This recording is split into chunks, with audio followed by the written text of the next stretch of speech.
તો આ વખતે અમદાવાદ શહેર પોલીસ દ્વારા એક નવતર પ્રયોગ હાથ ધરાયો છે। બાળકો મોબાઈલ અને ડિજિટલ દુનિયાથી દૂર રહીને પારંપરિક રમતો તરફ વળે તે માટે પોલીસ દ્વારા સમર કેમ્પનું આયોજન કરાયું છે। ગૃહ રાજ્યપ્રધાન હર્ષ સંઘવી આજે શાહીબાગ પોલીસ લાઇનના સમર કેમ્પ તેમજ ઈસનપુર પોલીસ લાઇનના સમર કેમ્પની મુલાકાતે પહોંચ્યા હતા। તેમણે બાળકો સાથે વાતચીત કરી હતી। અમદાવાદ પોલીસના આ અદ્ભુત પ્રયાસની પ્રશંસા કરી હતી। હર્ષ સંઘવીએ જણાવ્યું હતું કે પોલીસનું કામ માત્ર ગુનેગારોને પકડવાનું જ નહીં, માનવ જીવનના ગુણો શીખવવાનું છે। સમર કેમ્પમાં ભાગ લેવાથી બાળકોના કૌશલ્ય ખીલ્યા છે।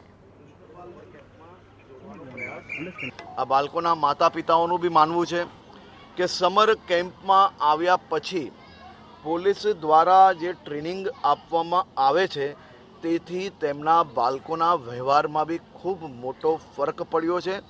મોબાઈલ, કોમ્પ્યુટર, સોશિયલ મીડિયા, મોબાઈલથી જોડાયેલી ગેમોથી બહાર આવીને માટી જોડે રમાતી રમતોમાં એમની રુચિ વધારે જાગી છે। આપને જણાવી દઈએ કે શહેરની 14 પોલીસ લાઇન ખાતે સમર કેમ્પનું આયોજન કરાયું છે। પોલીસ પરિવારના બાળકો માટે યોજાયેલ આ સમર કેમ્પમાં 1000થી વધારે બાળકો ભાગ લઈ રહ્યા છે, જેમાં બાળકોને સેલ્ફ ડિફેન્સ, ડ્રોઈંગ, યોગા તેમજ ડાન્સ સહિતની પ્રવૃત્તિઓ શીખવવામાં આવે છે।